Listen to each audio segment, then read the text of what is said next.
Hi folks, Mozza here, welcome back into the channel. Thanks for tuning in once again to another Footium video. Something a bit different for you today. I say that quite a lot, but I mean it this time, because I'm taking off my managerial hat and I'm putting on my agent's hat. I'm going full Mino Raiola on you right now, because my job today is for you guys that are watching this that either don't want to buy a club, or you might not be able to afford a club just now.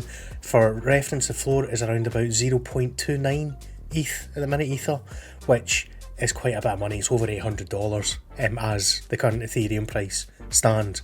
So you want to get involved in Footium. You don't necessarily have the money to do so, or you'd rather give it a test drive first before putting your own hard earned in. How do you attract the attention of the big guys who own several clubs and will need people to run their clubs, as well as how do you negotiate a deal with them to make some money off your own efforts? Let's find out, shall we?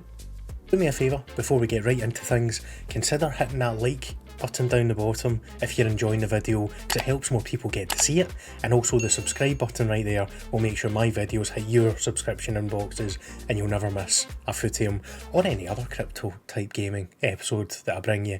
Zedrun will be coming soon for a look, as will a couple other things down the line, but I won't spoil them right now.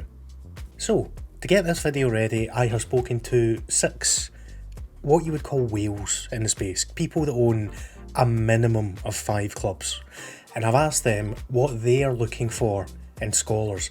Just to give you the description, scholars in the scholarship programme in Footium are people who will essentially work for someone that owns the clubs. They will run the club as an assistant manager, so you have full access to the game the same way, but you won't own the club, and you'll be rewarded for your efforts in some way that you'll make a deal between the two of you. What I've done is I've asked them what they're looking for in a scholar or in a manager, essentially, and I'm going to share that with you now. So get your notepads ready, pen and paper. We've got 5 to go through. Let's start where we always start. Number 1. So, top of the list, knowledge of football and also of football management games. What they're looking for here is that you understand the sport, and also you've got experience, not necessarily in a paid for game like Football Manager, for example, or the old Championship managers.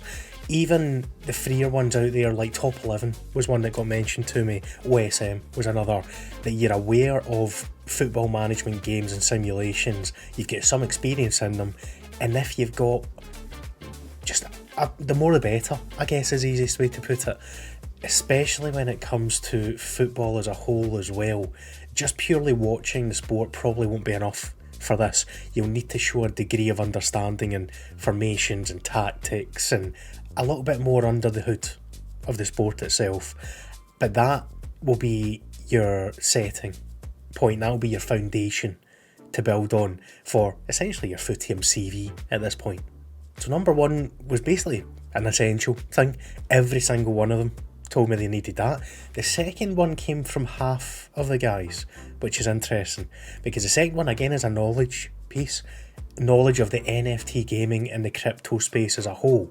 So not necessarily football, but if you've been involved in Axie Infinity, if you've been involved in Zedrun, been involved in any other blockchain based gaming, or at least you've got the experience and the knowledge of them being out there and you're well aware of how they work, because the mechanics of Footium will be very similar to many of these in that the transfer market will be there. You'll be looking to pick up the best possible players, the best possible cards at the best possible price.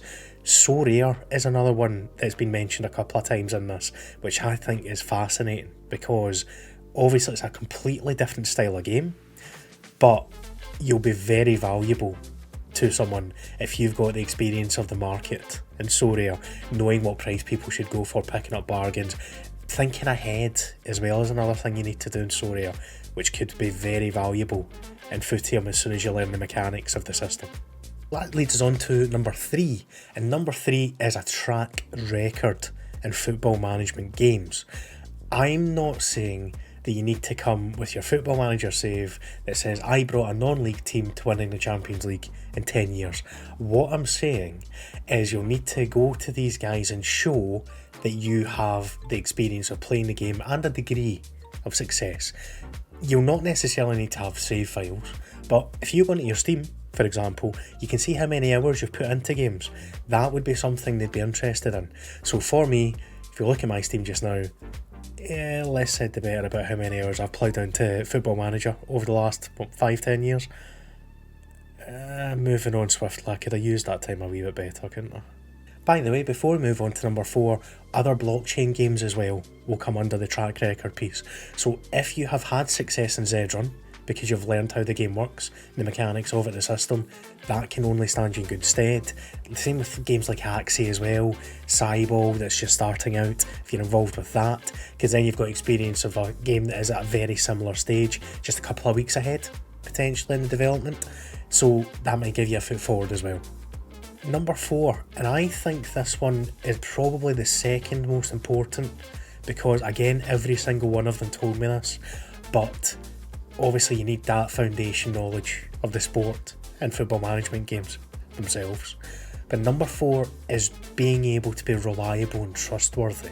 So this one's going to be the hardest one for you to prove. It's going to come down to you as a person and the vibe you give off, basically. But put it this way, if someone owns a club, potentially it's worth over $1,000, if not more, depending on what level you start at. They're entrusting you to run that and run it well and maintain its value. So they need to trust that you'll log in every day, that you'll do what you're meant to do, you'll do it to the best of your ability, and you'll be successful. You need to put across the fact that you're a trustworthy and reliable individual to be able to get over that interview type process and get the gig, essentially. Let's round it off then. Number 5, self-starters. What do I mean by that? Well, again, all bar one of the people I spoke to mentioned this. What they want is for you to approach them, you to put yourself out there, not necessarily wait for the opposite to happen. It isn't in the Discord yet, but in there will be a specific channel for scholars, for people either looking to manage a club or owners looking to give ownership out of like their club in terms of the responsibilities of management. What you should be doing is getting yourself prepared to put in there that you're available, rather than waiting to see jobs appear and then try to jump on the back of them. Make yourself be in the strongest position by potentially having more than one person interested in you, rather than having to fight against other people for one opening. Exactly the same kind of logic as a job opening in just general life. You want to be the one in demand. You don't want to be going for the job that's in demand. And with those 5 things, there will be other ones in individual situations. For example, people might want to recruit people from a certain area of the world that might be local to them. There might be a language barrier, so making sure you speak the same language as a club owner. There are all sorts of things to bear in mind.